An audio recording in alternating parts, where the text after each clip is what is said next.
नमस्कार, मैं इंदर कुमार और आप देख रहे हैं अपना पसंदीदा चैनल अंगवानी।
जी साथियों, पहले लाइव में कुछ टेक्निकल ग्लिच था जिसके कारण कि वो लाइव सक्सेस नहीं हो पाया।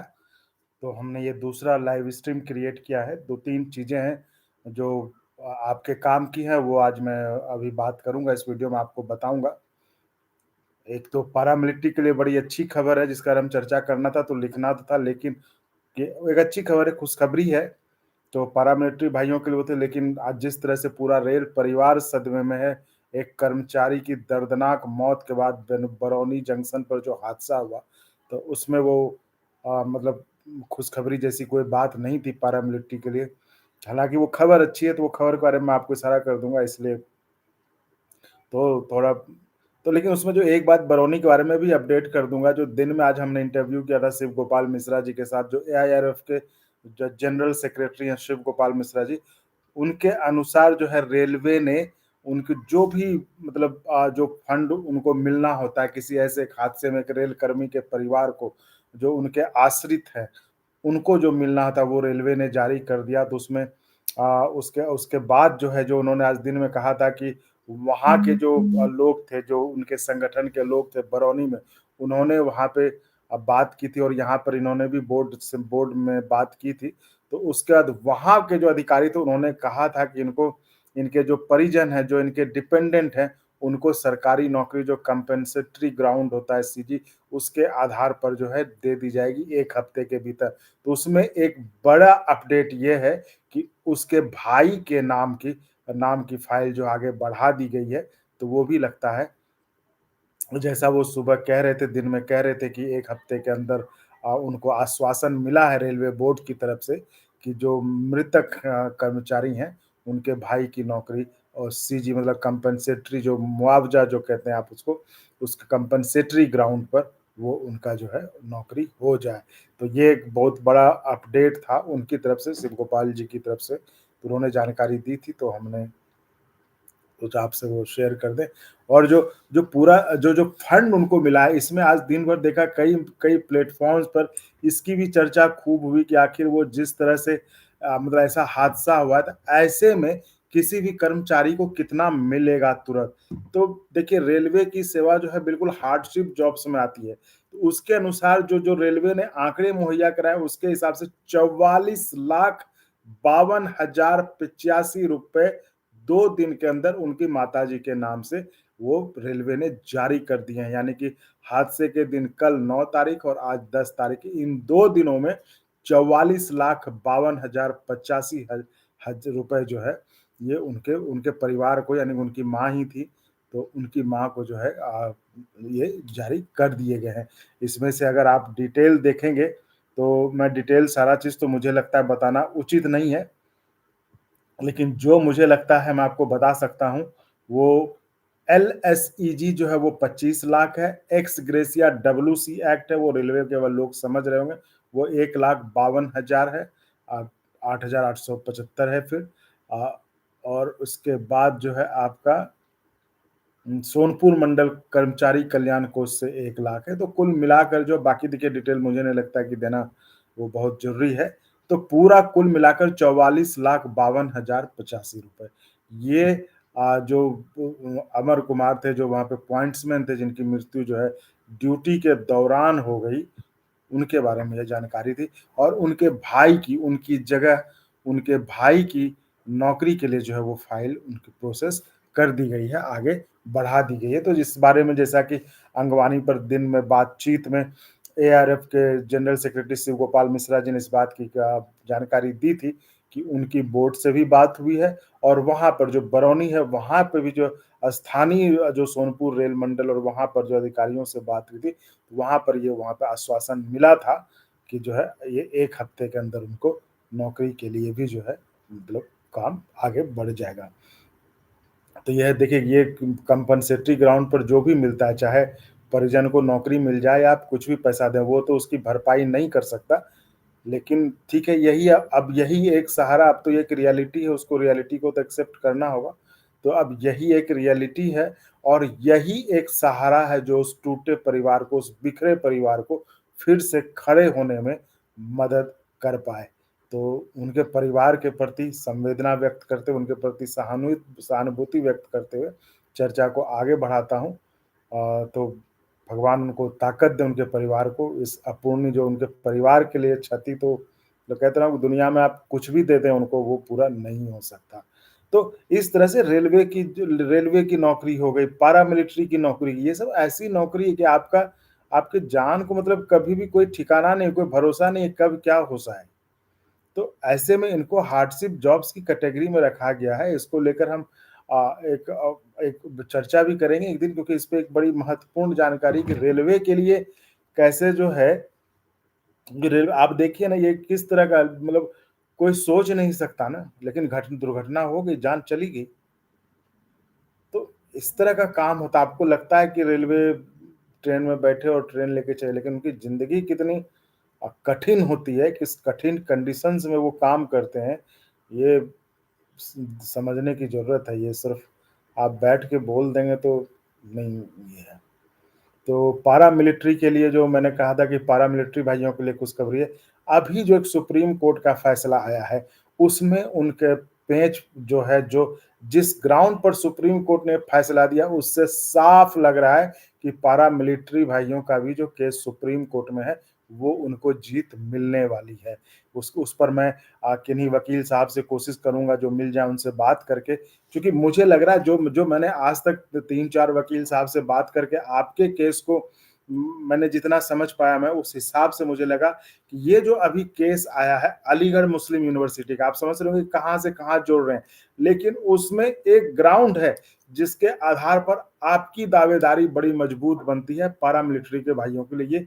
तो उनके लिए ये बड़ी अच्छी खबर है, मतलब एक खुशी वाली उनके लिए खबर है कि चलो, जो उनकी डिमांड है जो कि ओपीएस के लिए, तो वो उसके आधार पे लगता है जो फैसला आने वाला था, जो जिसको हम उम्मीद कर रहे हैं, सारी उम्मीदें, सारी नजरें अब सुप्रीम कोर्ट पर टिकी हुई है पारामिलिट्री भाइयों की। तो वो इस केस से, वो हम किसी वकील से बात करके हम आपको बताएंगे कि आखिर वो जो मैं समझ रहा हूँ, क्या मैं बिल्कुल सही समझ, देखिए मुझे पूरा यकीन है, 99% है कि हाँ मैं बिल्कुल सही समझ रहा हूँ और वही चीज है, और उस आधार पर आपको कोई रोक नहीं सकता ओपीएस देने से।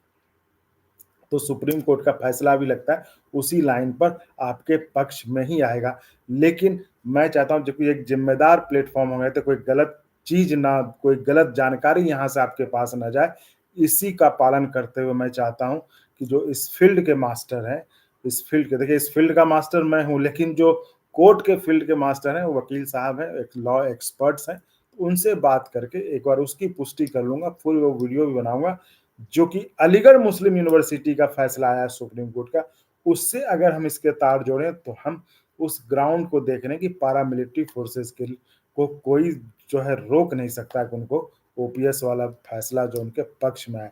तो ये एक बड़ी अच्छी खबर, मैं उसमें देख रहा था जो ग्राउंड्स थे, तो उसमें मुझे लगा, तो उस पर देखता हूँ उस पर आगे हम कैसे कर सकते हैं, किनसे बात करते हैं, तो किन्हीं से बात करके वो मैं आपको बता सकूँ। देखिए, चूँकि हम हमेशा से कहते हैं कि इस प्लेटफ़ॉर्म पे कोई गलत जानकारी, इस बात का हम हमेशा ध्यान रख रहे हैं। तो इसमें इसी कड़ी में मैं ये भी बताना चाहूँगा, जो मैं 3-4 च च चोर चोरकट चैनलों की बात कर रहा था, तो 2 चोरकट चैनल, तो एक तो शायद ब चैनल शायद टर्मिनेट हो गया है उनको, क्योंकि मैं देख रहा हूँ कि वो दूसरे नाम, उसी नाम से जिनके बहुत कम सब्सक्राइब लगता है फिर से स्टार्ट किया, वो करीब 60-70 हज़ार सब्सक्राइबर्स था उनका। वो हमारा वीडियो लगा के वो चला रहे थे, वो ही कर रहे थे। तो ये बड़ी मतलब नाइंसाफ़ी है कि आप किसी के मेहनत को जो है हूबहू जो है, हूबहू पेंशन की तरह हूबहू कॉपी करके आप जो है चला लो और उस पर कोई ये ना करे। तो वो मैं ये गलत चीज़ बर्दाश्त नहीं कर सकता, इसलिए हमने उनको कॉपीराइट दिया था। तो वो शायद चैनल चला गया है, उस टर्मिनेट हो गया है। अब जो कुछ लोग हैं उनको मैंने कह रखा है, कुछ चैनल हैं छोटे हैं, तो एक तो जाके छठ पे जो है जो जो बताइए वो मुझे कहते कि मेरी संवैधानिक क्या कहते हैं संवैधानिक अधिकार है कि मैं आपके कॉपी को जो आपके वीडियोज़ को उठा के मैं चलाऊँगा बताइए। तो हमने उसको कहा था कि अगर तुम्हारा संवैधानिक अधिकार ये है तो हमारे पास भी कुछ संवैधानिक अधिकार है, जिसको तो उसके बाद तो वो भाई साहब छठ में जो है नारियल बाँटने लगे थे। तो खैर कोई बात नहीं, लेकिन हमने कहा है कि चूँकि चोरी करना किसी भी तरह का चाहे कंटेंट चोरी करना हो या घर से चोरी करना पाप है और पाप की सज़ा मिलनी जब सज़ा मिलने का मतलब ये नहीं कि मैं कोई मतलब मैं तो भाई यही कर सकता हूँ, अगर मेरे कंटेंट है, मेरा कुछ है तो मैं आपको स्ट्राइक मारूँगा, तो उसको उन लोग हमने कह रखा है कि अभी नहीं, ताकि उस समय दर्द हो, जब आपका चैनल बढ़ जाए तब ज़रूर स्ट्राइक मारूँगा। ताकि आपको उस समय दर्द महसूस हो इस बात का कि किसी के दूसरे के मतलब अगर आपके घर में चोरी हो जाए तो कैसा लगता है आपको? तो आप दूसरे का कंटेंट चोरी करके आप यूज़ करेंगे, हैं? और उसके बाद आप जो है जब आपको बोले तो आप छठ में ल नारियल बाँटने चले जाइएगा। तो स्ट्राइक तो मैं मानूँगा। तो दो एक चैनल वो बंद हो गया है शायद मुझे जो लग रहा है और दूसरे जो हैं, तो इस तरह से इसलिए कह रहा हूँ कि यहाँ से इस प्लेटफ़ॉर्म पे पैरामिलिट्री फ़ोर्सेस के भाइयों के लिए जो मैंने वो जो पॉइंट है उस आधार पे आपको जो है बिल्कुल लग रहा है कि मिलेगा, तो लेकिन हम चूँकि नहीं चाहते कि इस प्लेटफ़ॉर्म से किसी को कोई गलत उम्मीद या कोई झूठी आशा भी ना बन पाए, जो सही जानकारी हम यहाँ से पॉज़िटिविटी के साथ काम करते हैं, हमें ना विवादों में पड़ना है, ना हम कोई विवाद खड़ा करना चाहते। हम सिर्फ ये चाहते हैं कि आपकी जो जिज्ञासा है, आपके जो सवाल हैं, आपके मन में जो प्रश्न उठते हैं, उसका जवाब आपको मिल जाए बस। हमें ना विवाद करना है, ना हमें विवाद में पड़ना है। हमें बस आपके समाधान जो आपकी समस्या आपको कुछ नहीं समझ में आ रहा, हम वो आपको जो आपके मन में कुछ कुछ सवाल हैं कि ये कहा, तो वो आपके जो दे सकते हैं उनसे हम बात करके आपके लिए हम वो जानकारी ला सकते हैं। बस हमें ना कोई वायरल होने का शौक है, ना हमें वायरल कुछ करना है। तो ये बहुत सिंपल है, अगर वो करना होता, मैं शुरू से कह रहा हूँ कि राजनीति के पोस्ट बनाने बहुत आसान है, कुछ से कुछ बना दीजिए, लोग खूब देखते भी हैं, नहीं भी लोग देखते हैं तो जिसके बारे में बनाइएगा उनके लोग ही आपको इतना बढ़ा देंगे, वायरल कर देंगे तब। तो हमने सोच समझ कर इस लाइन को चुना कि हम इस इन लोगों के लिए काम करेंगे, जो कि एक तरह से आपको संतुष्टि भी देगा कि आप जिनके लिए काम कर रहे हैं, वो काम आप सही कर रहे हैं, ईमानदारी से कर रहे हैं। तो कुछ कमेंट्स हैं, Govind Narayan Sharma, don't worry vote for OPS we will take OPS. हाँ, आप लें ओपीएस बिल्कुल आपको सरकार दे दे अभी तो बिल्कुल लें। हमें कोई हम तो चाहते हैं कि आपको ओपीएस जितनी जल्दी हो मिल जाए। राजू कुमार वीआरएस पर पेंशन कब से शुरू होगी? इसको लेकर देखिए राजू कुमार जी, अभी हमने जो जेसीएम के मेंबर हैं शिव गोपाल मिश्रा जी, उनका साथ लेटेस्ट इंटरव्यू है। आप चैनल के प्लेलिस्ट में जाएँगे तो ओपीएस वर्सेस एनपीएस करके जो प्लेलिस्ट है उसमें आप देखेंगे यूपीएस के गजट में क्या है। तो गजट में ड्राफ्ट में क्या है वो उनके बारे में उन्होंने खुलकर सब कुछ बताया है। इसके बारे में भी बताया है। तो इसके बारे में क्या होता है वो जानने के लिए आप वो वीडियो देख लीजिए, उसमें आपकी सारी शंकाएँ अभी के हिसाब से अभी जो है यूपीएस के बारे में वो आप देख लीजिए, वो आपके सवाल के जवाब उस वीडियो में मुझे लगता है मिल जाएँगे। और आप अगर विस्तार में जाना चाहते हैं, तो इसी तरह हमने 1-2 रेलवे के जो लोग कैंपेन करने गए, चूँकि रेलवे के संगठन के चुनाव चल रहे हैं, तो उनके लोग जाके अपने कर्मचारियों को पूरे विस्तार से बता रहे हैं कि यूपीएस में आपको क्या मिलेगा। जैसे कि एक अवधेश सिंह का हमने वीडियो किया था लाइव, उनके साथ बातचीत। अवधेश सिंह पोस्टल बिहार के हैं, मोतिहारी के पास के हैं। उनको अभी पेंशन मिलता है 1200 यानी ₹1231 कुछ मिलते हैं। तो आप समझ लीजिए इस उम्र में आजकल शुगर, बीपी की बीमारी किसको नहीं है, तो और किसको इस उम्र रिटायरमेंट के बाद किसको ये दवा नहीं चलती होगी। तो आप क्या अंदाज़ लगा सकते हैं कि ₹1231 में क्या उनकी भी दवाएँ आ सकती होंगी?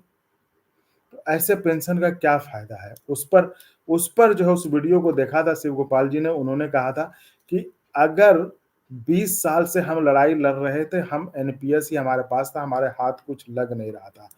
अगर हम यूपीएस लेते हैं, तो इनकी जो पेंशन है, जो अभी 1200 मिल रही है, वो पेंशन सीधे मतलब 15 से 20 हज़ार हो जाएगा।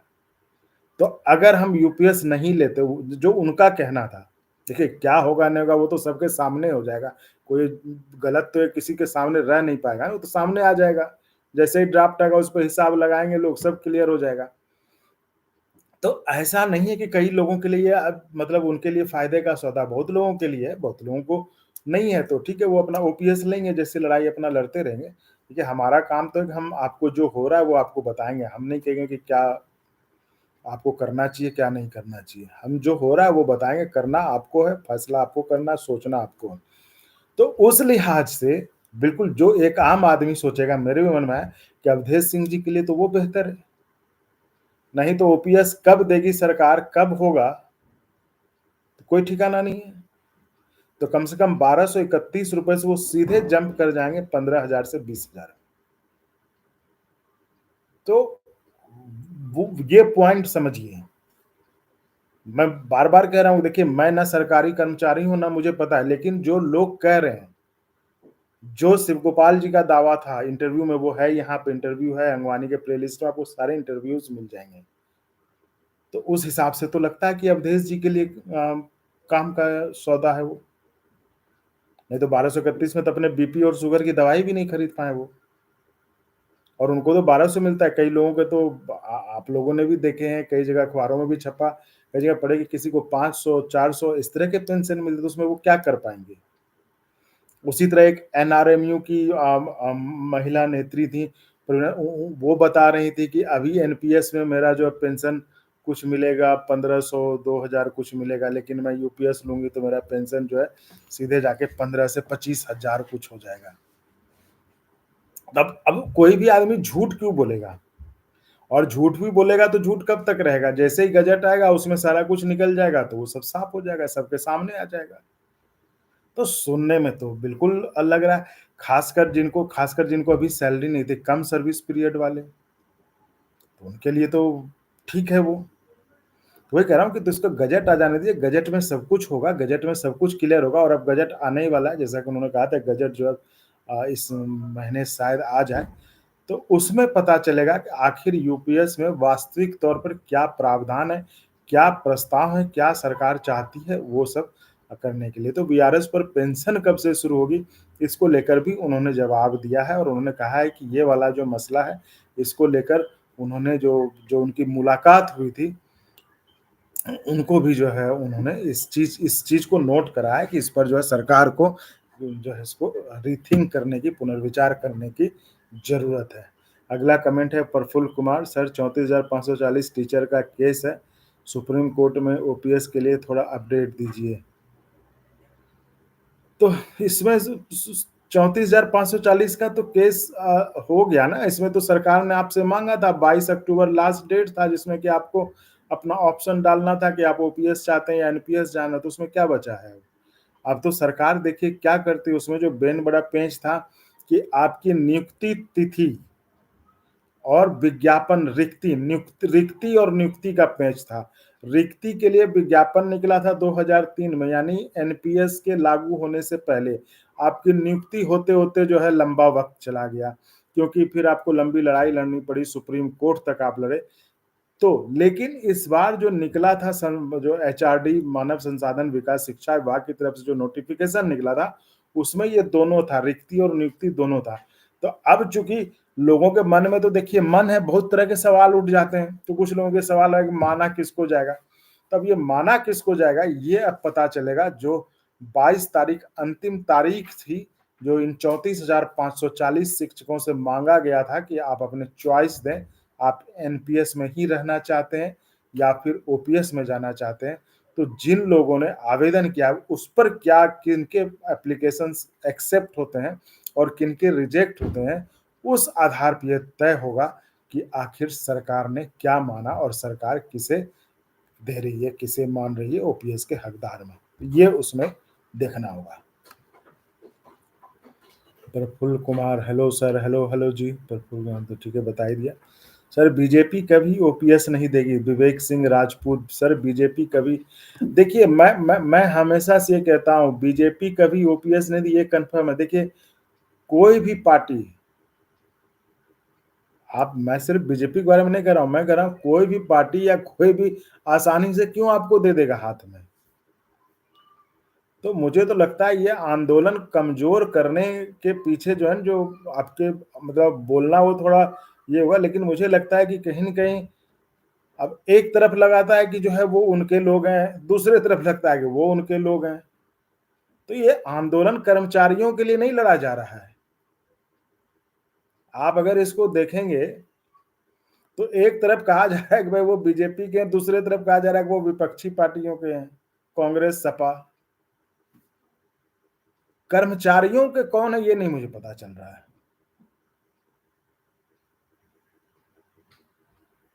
तो ये चीज आप कर्मचारियों को भी सोचना चाहिए, आप इस पे गौर करिए। ये है कि भाई, इसलिए कह रहा हूं कि आप जब आप कहते हैं ना बीजेपी नहीं देगी, अरे भाई सरकार देगी नहीं देगी, सरकार अब क्यों नहीं देगी?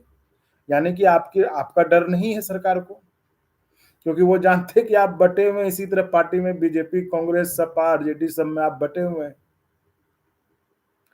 तो इसलिए, क्योंकि अगर ऐसा होता, अगर आपके वोट की डर होती तो सरकार नहीं मानती। डर था हरियाणा में, तभी तो यूपीएस लाया गया। तो इसको समझिए, यहाँ पे खेल बिल्कुल दूसरा चल रहा है। मैं कह रहा हूं कर्मचारियों के लिए कौन बात कर रहा है? ये बहुत आसान है, मतलब ना कि आप कह देते हो कि बीजेपी नहीं देगी, तो कौन दे रहा है? कौन दे रहा है? आप अगर निष्पक्ष ढंग से सोचिएगा, ओपीएस खत्म ही क्यों हुआ सबसे पहले? ठीक है, खत्म हो गया, तो उसके बाद फिर लागू क्यों नहीं हो गया? 2004 में, 2003 में आ गया ना ओपीएस, 3 के लास्ट में। ठीक है, बीजेपी ने खत्म कर दिया, तो कांग्रेस के बाद सरकार आई, कांग्रेस को कर देना चाहिए। कांग्रेस, उस गठबंधन में तमाम वो दल हैं जो आज वो कह रहे हैं कि ओपीएस देंगे। तो देखिए, मैं ये नहीं कह रहा मैं किसी पार्टी, मैं ये कह रहा हूं कि आपको अपनी लड़ाई खुद के दम पे लड़नी होगी। आप किसी के कंधे पे रख के चलाएंगे बंदूक कि हमको वो दिला देगा, नहीं दिलाएगा। उसका तो देखिए वो पार्टी भी समझ जाएगी कि अच्छा भाई ठीक है। तो ये आपको समझना होगा। आपको आपको ये समझना होगा कि आपको ओपीएस ना बीजेपी दिलाएगी, ना कांग्रेस दिलाएगी, ना सपा दिलाएगी। आपको ओपीएस सिर्फ आपकी यूनिटी दिलाएगी। जिस दिन आपके यूनिटी से जो भी पार्टी सरकार में आएगी उसको डर लगेगा, तो आपको अपने आप ओपीएस मिल जाएगा। इसका मतलब है आप इसको क्या कहते हैं उसको, इंट्रोस्पेक्शन कीजिए कि आखिर आपके आपका डर नहीं है सरकार को। वो जानते हैं कि हम कुछ करेंगे, वो कहेगा कि वो सपा में है, वो बीजेपी में है, वो उसमें है, हो गया खत्म। तो देखिए, तो मैं कह रहा हूँ कि इसको पेंशन की लड़ाई, कर्मचारियों की लड़ाई, इसको पार्टी की लड़ाई मत बनाइए। आप पेंशन के लिए लड़ रहे हैं भाई, आप अपने हक के लिए लड़ रहे हैं। क्योंकि जैसे आप किसी पार्टी पे जाते हैं ना, आपका वो तो दूसरे वाले एक्टिव हो जाएंगे। सवाल तो है ना भाई, ठीक है बीजेपी नहीं देगी तो कौन देगा आपको? किसने दे दिया? तो वो बहस बिल्कुल दूसरे तरफ चली जाती है। आपका मुद्दा है ओल्ड पेंशन, आप पेंशन चाहिए आपको। देखिए, कोई देश का कोई एक नागरिक नहीं होगा जो कि आपकी इस बात से मतलब असहमत होगा कि आपको ओल्ड पेंशन नहीं मिलना चाहिए। मतलब इस बात के बावजूद भी कि ये कॉमन परसेप्शन है कि आम नागरिक जो है सरकारी कर्मचारी से नाराज ही रहता है। उसको लगा रहे ये तो सरकारी, ये तो बिना पैसा लिए काम नहीं करेगा, ये तो ऐसे ही बैठेगा ऑफिस में, पैसे करेगा, कुछ नहीं करेगा।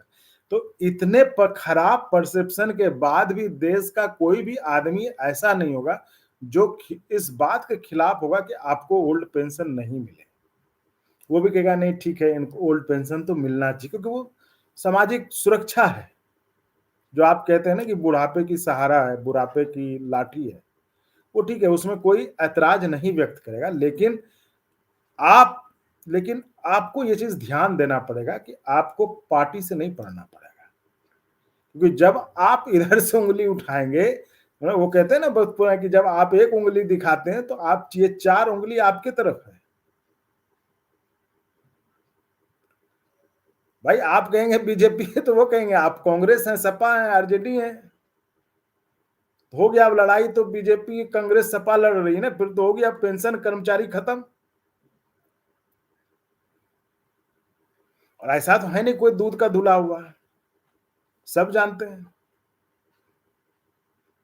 तो मेरा ये कहना है, चूंकि देखिए मैं तो कह रहा हूँ कि मैं ना सरकारी कर्मचारी हूँ, ना मुझे पेंशन मिलने वाला है, ना मुझे इससे कुछ होने वाला है। लेकिन मुझे जो लगता है, जो एक बाहरी आदमी, आप मुझे इस तरह से भी ले सकते हैं कि जो सरकारी कर्मचारी के बाहर का आदमी, मैं एक बाहरी आदमी, मैं क्या सोचता हूँ आपके आंदोलन के बारे में। मैं यही सोचता हूँ, मतलब आप ये समझ सकते हैं कि एक आम आदमी इसी तरह सोचता है आपके आंदोलन के बारे में, जिसको कुछ मिलना जुलना नहीं है इनसे। वो ये देख रहा है कि अरे भाई चलो इनकी लड़ाई तो ठीक है, मुझे मतलब मैंने कहा ना कि लाख मुझे लगे कि सरकारी कर्मचारी हमारे किसी कोई काम नहीं करते, बिना पैसा लिए काम नहीं करते, बिना ऐसे, मतलब ने कहा फिर भी कहेगा नहीं चलो ओल्ड पेंशन तो उनका हक है, वो दे देगा, उस पर वो इतराज नहीं जताएगा। लेकिन आप जैसे ही कांग्रेस, बीजेपी, सपा, आरजेडी करते हैं, तो मेरे अंदर वो जग जाता है, मैं भी तो किसी का समर्थक होऊंगा। अगर मैं उधर का समर्थक हूं तो मैं कहूं, अरे भाई आप इसका नाम क्यों ले रहे, आप उसका क्यों नहीं, तो उसने क्यों नहीं दिया। तो इसको समझने की जरूरत है। मेरा कहने का मतलब है कि आपकी लड़ाई किसी पार्टी से नहीं है, आपकी लड़ाई ओपीएस के लिए, ओल्ड पेंशन के लिए है। जो जो दे दे, जो सरकार दे दे, जो वही आपके लिए ठीक है। तो आपकी लड़ाई सरकार से है। ये मैं विवेक सिंह राजपूत जी जो कह रहे थे, उनको ये कहना है। तो और विवेक सिंह सर बीजे में, विवेक सिंह सर आप मिश्रा जी से बोले खुद एनपीएस कब ले रहे हैं, बोले खुद एनपीएस कब ले रहे हैं, ये आप पूछें एक बार। जी मैंने पूछा था। आप में से कई व्यूअर्स कमेंट ऐसे हैं जैसे लगते हैं आईटी सेल के ट्रोल हैं। वो आते हैं बस उनको 2 रुपए मिलते हैं। भाई देखिए आपके प्रति मेरा कोई असम्मान का भाव नहीं है हमेशा में, क्योंकि देखिए आप ही के लिए तो वीडियो बना रहा हूँ ना। लेकिन कभी कभी ऐसे कमेंट्स आते हैं ना, अरे भाई ये आप इसका मतलब या तो आपने पूरे वीडियो नहीं देखे, लेकिन मैं ये जानता हूँ कि इस चैनल पे एक भी व्यूअर ऐसा नहीं है जो इधर उधर का है, सारे जेन्युइन है। क्योंकि हमने कहीं से नहीं करवाया, खुद स्वतः जो सब्सक्राइब किए वो हैं। और ये भी मैं जानता हूँ कि सारे लोग यहाँ के वीडियो देखते हैं, क्योंकि उनको पता है कि इसमें ना कंट्रोवर्सी है, ना विवाद है, ना वायरल वाली चीज है। बस काम की बात है कि भाई हमें मिलेगा तो हाँ ठीक है, कैसे मिलेगा वो बताइए, नहीं मिलेगा तो नहीं मिलेगा। हमें ना वायरल होने का शौक है, ना हमें विवाद पैदा करने का शौक है, ना हमें विवाद में पड़ने का शौक है। हम सिर्फ आपके जो सवाल हैं, हम ये सोचते हैं कि हाँ ठीक है, आप अगर एक कर्मचारी, आपके मन में ये सवाल उठ रहे होंगे, तो हम बहुत से ज्यादा यही कर सकते हैं कि हम अपने आप को आपकी जगह रखकर कि एक कर्मचारी के मन में क्या सवाल उठ रहे हैं, वो सवाल के जवाब हम खोज के लाने की कोशिश करते हैं। ये करते हैं कि सवाल का जवाब कौन देगा, हम वहां जाते हैं, उसके पास बात करते हैं। जो बात कर ले ठीक है, जो नहीं करे वो भी ठीक है। तो दुनिया कभी रुकती नहीं, तो आगे चलता ही रहेगा इस तरह से। तो वही मैं कह रहा हूँ कि ये सवाल जो है, ये सवाल मैंने शिव गोपाल मिश्रा जी से पूछा था कि इतना अगर अच्छा, आप अगर यूपीएस के फायदे इतना दिन रात गिनाते हैं, तो आप क्यों नहीं ले लेते, आप क्या लेंगे यूपीएस, ये मैंने पूछा है। तो इसलिए कभी कभी आप लोग, आप ये देख लीजिए वीडियो जाके, आपको मिल जाएगा, मैंने पूछा और इसका उन्होंने जवाब भी दिया है। इसका उन्होंने जवाब भी दिया है कि हम यूपीएस लेंगे कि नहीं लेंगे, क्या करेंगे वो। अब इतना मेहनत आप करिए कि आप वो वीडियो देखिए। अब मैं वो भी मैं बता दूंगा, तो फिर मेरे वीडियो बनाने का क्या मतलब हुआ। तो देखिए मैं एक अच्छा प्लेटफॉर्म चाहता हूँ, अच्छे माहौल में एक आपसी संवाद का माहौल रखना चाहता हूँ। तो इस तरह से ट्रोलबाजी वाला मत करिए, क्योंकि देखिए मैंने शुरू से कहा कि मुझे ना वायरल होना है, ना मुझे विवाद में पड़ना है, ना मुझे विवाद पैदा करना है।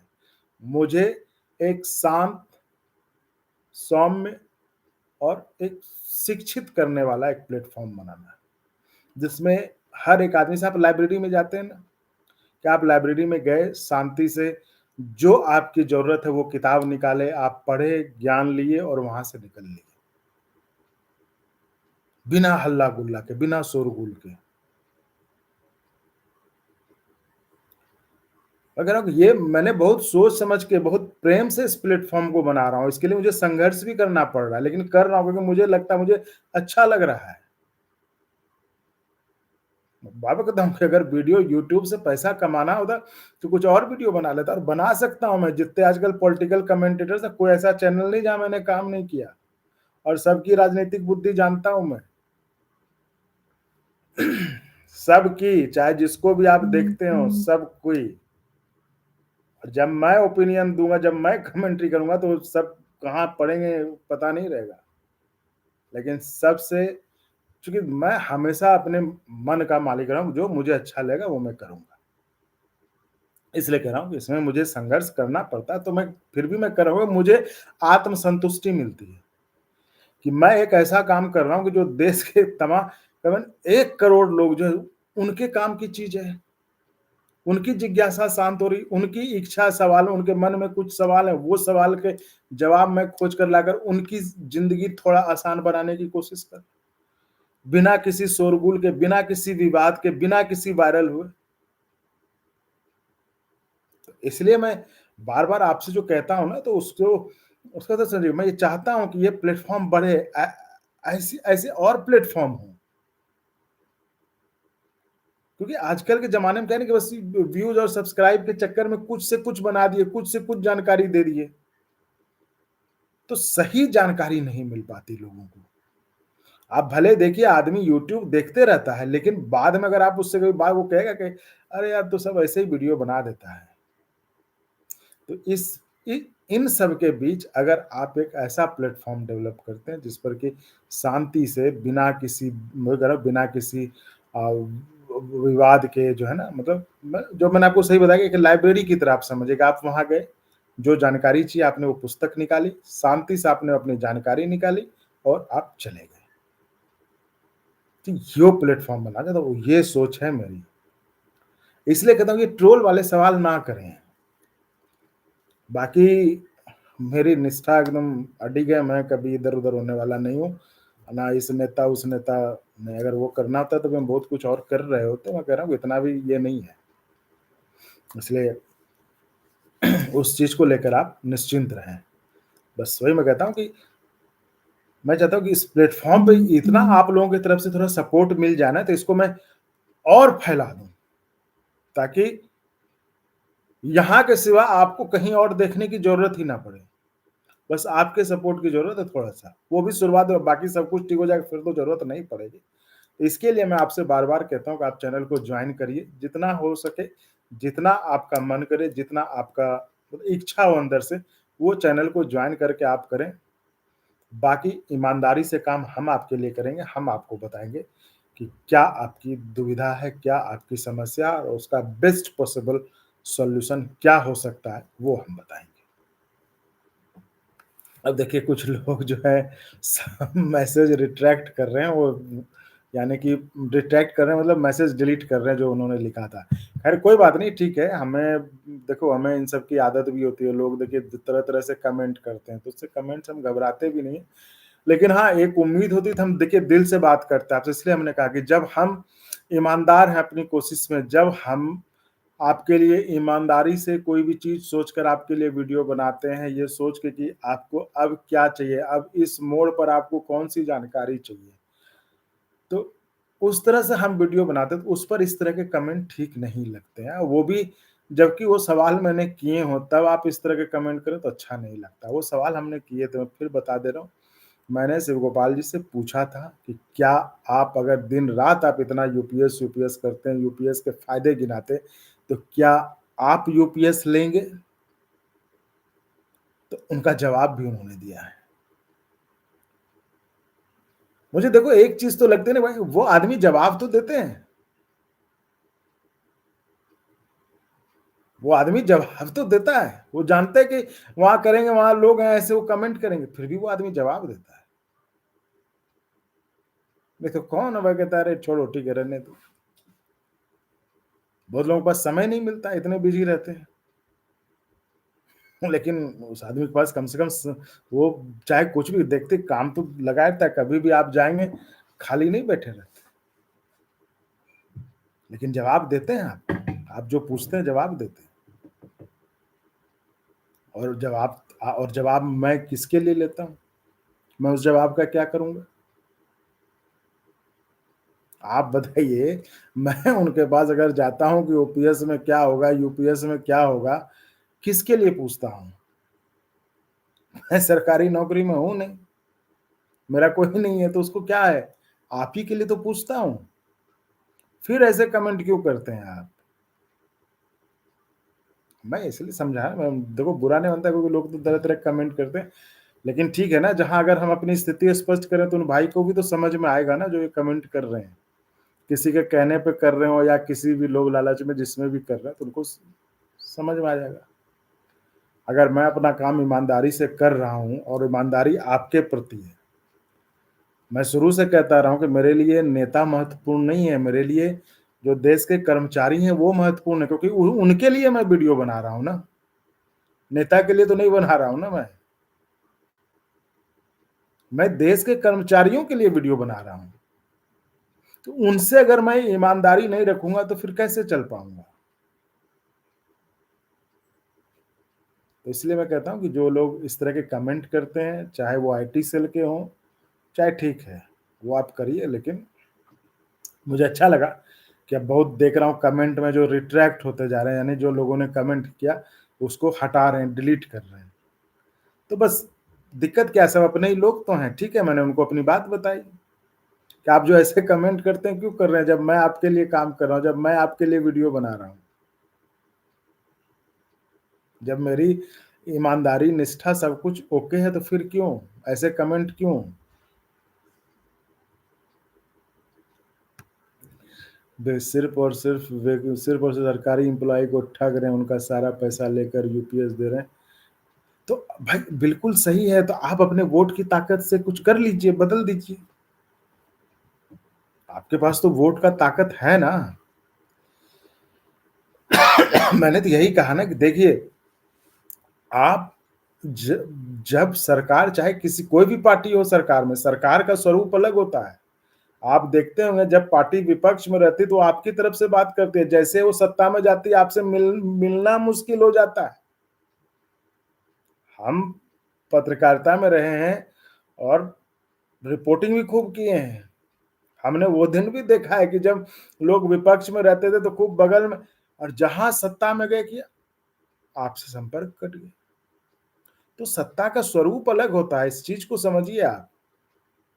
तो तो इसका मतलब है कि आपका डर उनमें नहीं है, आपका खौफ उनमें नहीं है कि आप नुकसान कर देंगे उनको, नहीं तो ओपीएस मिल गया रहता। आप यही बीजेपी, सपा, आरजेडी करते रहते हैं, कांग्रेस, तो आपका जो है लड़ाई इन कर्मचारियों की लड़ाई नहीं रहती है। आप इस लड़ाई को कर्मचारियों की लड़ाई बनाए रखिए, क्योंकि आप अपने, देखिए कह तो रहा हूँ, कोई भी आदमी नहीं इससे डिफर करेगा कि भाई आपकी मांग सही है। जो एनपीएस ज्वाइन नहीं किए हैं, क्या उन्हें यूपीएस मिलेगा? राजेश मिश्रा जी, बिल्कुल, जो अभी तक जो सूचना है उसके हिसाब से उनको तो मिलना चाहिए, क्योंकि जो जिनको कुछ भी नहीं मिल रहा है, उनको जब यूपीएस मिलेगा तो इनको तो मिल ही सकता है ना। 10 साल वाले से कम वाले को तो कुछ भी नहीं है ना। तो वो ऑप्ट करने का या उसमें उसका जो है जरूर कुछ प्रावधान रहेगा। कुमार पाल सर, सबसे पॉइंट इम्पोर्टेंट पॉइंट वीआरएस है, जिस दिन से वीआरएस उसी दिन से पेंशन होनी चाहिए। ये पॉइंट क्लियर किया हुआ है, ये पॉइंट तमाम, चाहे एआईआरएफ के नेता हो, चाहे एनएफआईआर, देखिए ये दो बड़े संगठन हैं जो कि जेसीएम में जाते हैं, जिनका कि जेसीएम में राघवैया जी हैं, इधर इधर शिव गोपाल जी हैं, बीसी शर्मा, तो ये लोग जाते हैं, सब बड़े लोग हैं। तो इन सबसे मेरी बात हुई थी, वीडियो में ही बात हुई थी, उन पर उन्होंने साफ साफ कहा कि इसको लेकर हमने रिटर्न में दिया हुआ है, तो वो हो सकता है, मतलब सरकार हो सकता है इसी जो जो ड्राफ्ट आएगा, जो नोटिफिकेशन गजट आएगा उसमें ये हो। ऑलरेडी हो, ये हो सकता है। इसलिए कहता हूँ मैं बार-बार कि गजट आ जाने दीजिए, गजट में देख लेते हैं क्या है, सवाल बहुत सारे हैं, देख लेता हूँ ओपीएस मिलेगा कहाँ? 20 साल होनी चाहिए सीपीएफ की ड्यूटी आजकल ज़्यादा नहीं कर पाएगा। नहीं, नहीं, ये बात आप गलत करते हैं, कहते हैं कि आजकल ज़्यादा नहीं कर पाएगा। देखिए, ये जब आप कहते हैं, देखिए, आपका तरीका गलत है, बात सही है और आप लोग जिस तरह से करते हैं ना, इसको लगता है कि ये 20 साल की माँग सिर्फ़ सीएपीएफ के लिए, जबकि ऐसा नहीं है। सीएपीएफ के लिए कैसे हो सकता है सिर्फ आप बताइए। जो जो रिजर्वेशन से आते हैं, जो एससी एसटी ओबीसी, उनमें भी तो देर से रिजर्वेशन का है, तो वो कहाँ से 25 साल पूरा कर पाएंगे भाई। तो ये एक जेन्युइन समस्या है जिस पर कि मैं फिर दोहरा दूं, सबने जब सबसे बात हुई और सबने कहा है कि इसको जो है हम इसको लेकर भी रिटर्न में, क्योंकि दो तीन मुद्दे ही तो हैं। एक जो विथड्रॉवल था 60%, उसके बाद ये वीआरएस और उसका पेंशन तुरंत वाला, यही तो है और क्या है। तो इसको लेकर वो एक आरजी है, अरे कौन है आरजी? राहुल गांधी जी। सर क्या 18% पूरी पेंशन पॉसिबल है, जो कि गवर्नमेंट कंट्रीब्यूशन रहेगा हमारा 10% ब्याज के साथ? देखिए, इसको आने दीजिए आप गजट, फिर इस पे करेंगे। सुरेंद्र कुमार सर यूपीएस, क्योंकि मैं नहीं चाहता, मैं स्पेकुलेशन में नहीं जाता कि हम भी कुछ कल्पना के घोड़े दौड़ा रहे हैं कि ये हो जाएगा वो हो जाएगा। अरे जब कुछ है ही नहीं अभी, अभी तो वही सिर्फ इस पे बोल सकता है जो जेसीएम में है, जिसने ड्राफ्ट या जिसको बातचीत के दौरान उसे कुछ पता चला है अभी की तारीख में। बाकी जो इधर उधर बात कर रहा है, सब फर्जी बात कर रहा है, क्योंकि उसको पता ही नहीं है।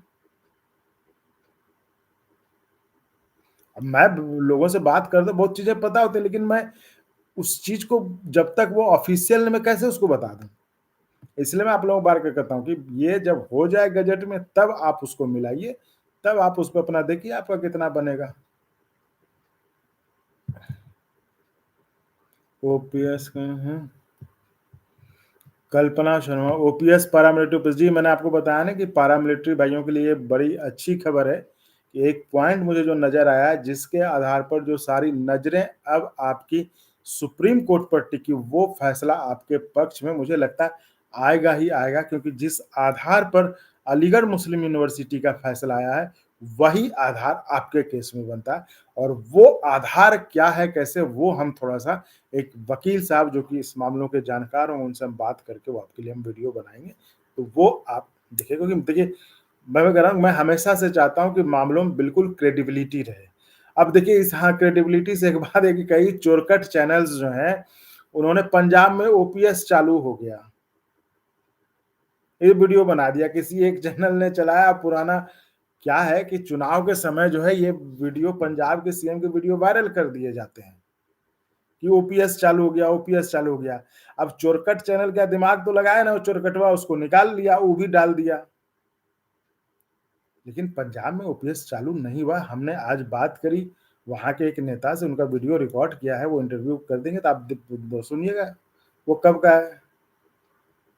तो मैं कह रहा हूँ कि इस चैनल पे हमने बहुत ध्यान से करा कि इसकी क्रेडिबिलिटी, यहाँ से एक भी सूचना गलत ना जाए, एक भी जानकारी गलत ना जाए, एक भी आदमी यहाँ से दिग्भ्रमित ना हो, ये कोशिश रहती है हमारी। इसलिए मैं वो जो पैरामिलिट्री के बारे में ये कह रहा था ना कि, तो इसलिए मुझे तो पूरा यकीन है कि वही चीज़ है, लेकिन मैं चाहता हूँ कि एक वकील साहब से बात करूँगा, वो उसको क्लियर कर देंगे, तो वो ठीक भी रहेगा। जितने भी नेता हैं सब ओपीएस में हैं सर, खुद एनपीएस पे देने में लगे हुए हैं सर, सब सरकार के साथ मिले हुए हैं और अपने आने वाले जनरेशन को राजनीति में लाना चाहते हैं। देखिए, फिर कह रहे हैं कि आप इसमें गलत पढ़ रहे हैं, अपने जनरेशन को वो लाना चाहते हैं, नहीं लाना चाहते, आपको उससे क्या मतलब है? आपको मतलब है आपके ओपीएस से, आप उस पे स्टिक रहिए। आपका नेता ठीक नहीं, बदल दीजिए, कि नहीं? तो इसलिए वही कह रहा हूँ कि आप डाइवर्ट हो जाते हैं। क्या है? चंदन सर, आपने मेरे सवाल नहीं पूछे। प्रमोद जी, क्या सवाल है प्रमोद जी, बताइए। आप हमेशा यही सवाल करें, कर्मचारी का 10% कंट्रीब्यूशन विद इंटरेस्ट मिले और 20 साल बाद जब भी चले। हाँ, तो ये सवाल तब करेंगे ना जब गजट आ जाए। अभी किससे सवाल करूँ ये बताइए? और ये तो आप वो वाला लेटेस्ट वीडियो जो है कि गजट जो शिवपाल मिश्रा जी का है कि गजट में क्या है, वो आप देख लीजिए, क्योंकि वही फाइनल वीडियो है अभी के हिसाब से। और देखिए जो मतलब जेसीएम के अलावे जो भी बात कर रहा है वो फर्जी बात कर रहा है, मतलब कही सुनी बात कर रहा है। अगर आप उनको फर्जी ना कहें तो ये कह दें कि भाई उनका कोई आधार नहीं है, क्योंकि उनके पास जानकारी का है ही नहीं, वो कहीं ना कहीं सुन के बात कर रहे हैं। उसके बारे में ऑथेंटिक वही बता सकते हैं अभी के समय में जो जेसीएम में जाते हैं, जिन्होंने वो पेपर देखा है या जिन्होंने अफसरों से अधिकारियों से बातचीत के दौरान कुछ उनको पॉइंट्स पता चले। ऐसे कैसे कौन बता देगा, वीडियो बना के कोई बता दे कि ये हो गया वो हो गया, तो नहीं, गलत है। तो मैं आपको वही शुरू कर रहा हूँ कि मैं यहाँ से कोई गलत जानकारी या दिग्भ्रमित करने का काम हम नहीं करेंगे आपको। महोदय आप मेरे सवाल, मैंने आपको आपके सवाल का जवाब दे दिया। कृष्ण बहादुर सर, पैरामेट्रिक ओपीएस कब सुनवाई हुई सुप्रीम कोर्ट में? जो लास्ट बात हुई थी अंकुर छिब्बर जी से, उनके हिसाब से दिवाली के बाद, तो दिवाली छठ अब सब हो गया है, तो अब जो है ये कुछ होने वाले है सुनवाई, देखिए। बिल्कुल कृष्ण बहादुर बिल्कुल सही बोल रहे हैं। थैंक यू जी, थैंक यू। बस हाँ, सर एक बार हमको से बात करो। बिल्कुल बिल्कुल करूँगा, बिल्कुल करूँगा।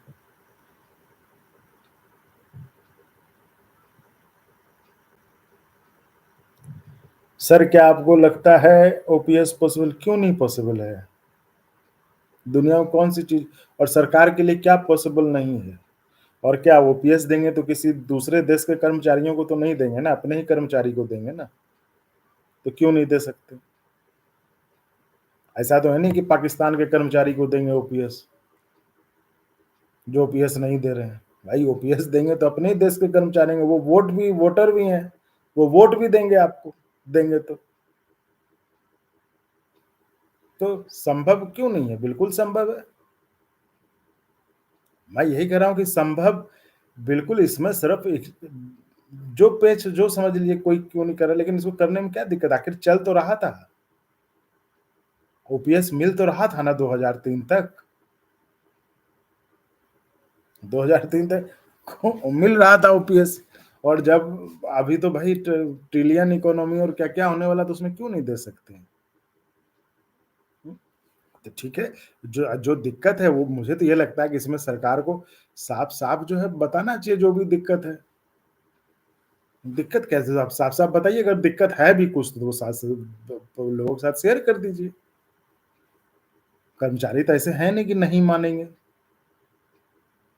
मान लीजिए पूरी ओपीएस है, लेकिन भाई आप उनको बताएंगे तो कि हम क्यों नहीं दे पा रहे हैं, उनको बताइए, कर्मचारी मान लेंगे आपकी बात। तो मुझे नहीं लगता कि इसमें कोई मतलब दिक्कत है। ये बस करने भर की देर है, जिस दिन कर जाएंगे हो गया। देश में बहुत सारी ऐसी स्कीमें चल रही हैं, तो क्या वो संभव है? भाई लोन वोन माफ हो रहे हैं ना, वो संभव है। तो ओपीएस संभव है क्या, इस पर सवाल, जब आप ये सवाल करते हैं तो आप खुद मतलब अपनी लड़ाई को जो है सवालों के घेरे में डालते हैं। सब कुछ संभव है, सरकार के लिए कुछ भी असंभव नहीं है।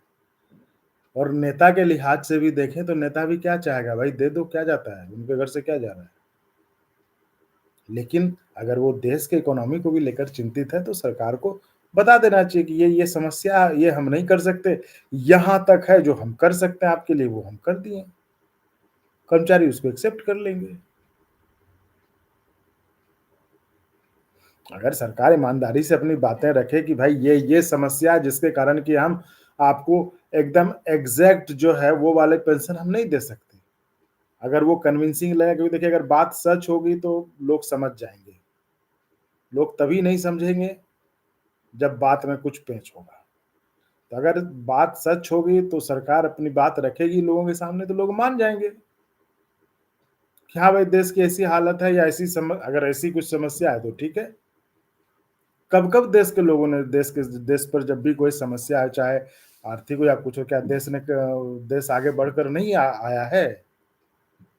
देश के लोगों ने साथ नहीं दिया है देश को?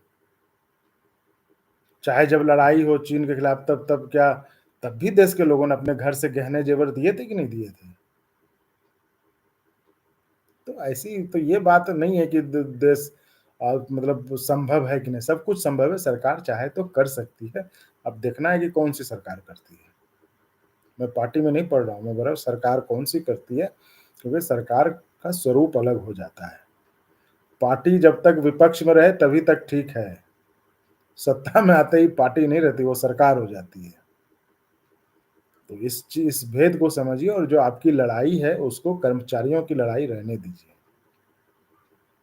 और हम जैसे लोग जो हैं उनको सपोर्ट करिए चैनल को ज्वाइन करके, क्योंकि तभी आपको विवादों से दूर, शांत माहौल में सच्ची और सही जानकारी मिलेगी। तो ये बहुत जरूरी है कि ऐसे लोगों को सपोर्ट किया जाए, कम ही सही, थोड़ा ही सही, जितना हो सके उससे सपोर्ट करिए। और ये संघर्ष बस शुरुआती के कुछ दिनों का है, उसके बाद तो फिर तो इसको सपोर्ट करिए। मैं चाहता हूँ आज जितने लोग जुड़े लाइव में वो चैनल को ज्वाइन करें और सपोर्ट करें, जो बन पाए, कोई उससे ये नहीं है।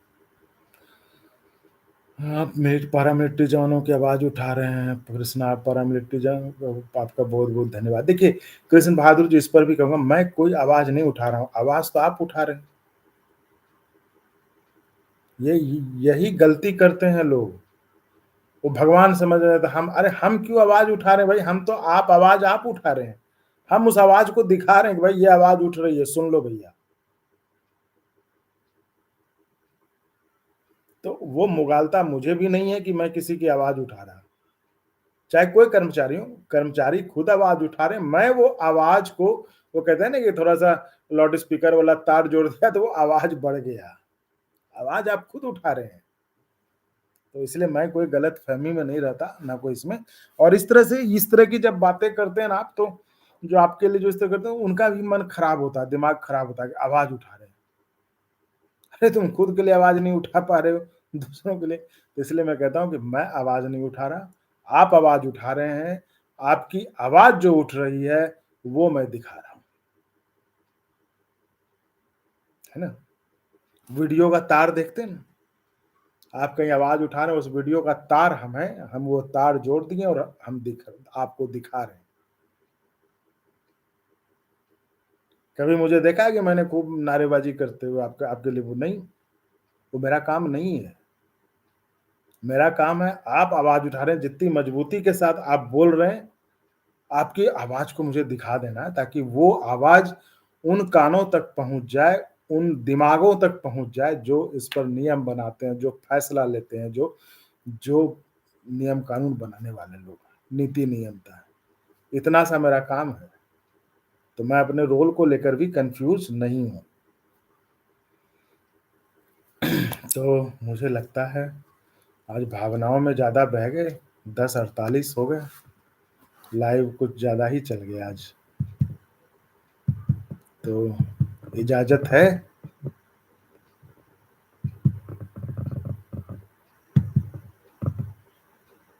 तो साथियों, फिर इसी गुजारिश के साथ, इसी दरख्वास्त के साथ कि आप चैनल को ज्वाइन करिए, सपोर्ट करिए, ताकि हम आपके लिए और बेहतर ढंग से और दमदारी के साथ, ताकि हमें कहीं और डिपेंड ना रहना पड़े, आपके लिए आपकी हर समस्या का समाधान दे पाए। चैनल को ज्वाइन करिए, सपोर्ट करिए। सहयोग सहयोग होता है, कोई छोटा बड़ा नहीं होता, भावना देखी जाती, भावना।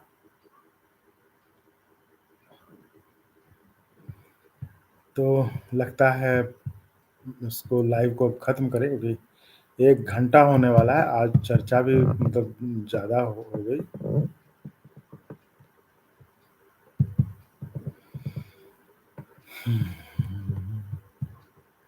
ठीक है साथियों, शुभ रात्रि। उम्मीद करते हैं कल का सवेरा आप लोगों के लिए अच्छा फैसला लेकर आए, कुछ आपके लिए खुशखबरी लेके आए, यही कह सकते हैं। तो हमेशा अच्छी चीज़ें सोचना चाहिए, अच्छी उम्मीदें करना चाहिए। तो मैं आपके लिए भी करता हूँ और इसी उम्मीद और आशा के साथ अब विदा लेता हूँ। धन्यवाद। और आप चैनल को ऐसे ही लाइक, शेयर, सब्सक्राइब तो करिए ही करिए और संभव होगा तो ज्वाइन भी कर लीजिएगा, जिससे हमें मदद मिलेगी ताकि आपके लिए हम और मजबूती के साथ और दमदारी के साथ आवाज़ उठा पाएँ। धन्यवाद। शुभ रात्रि।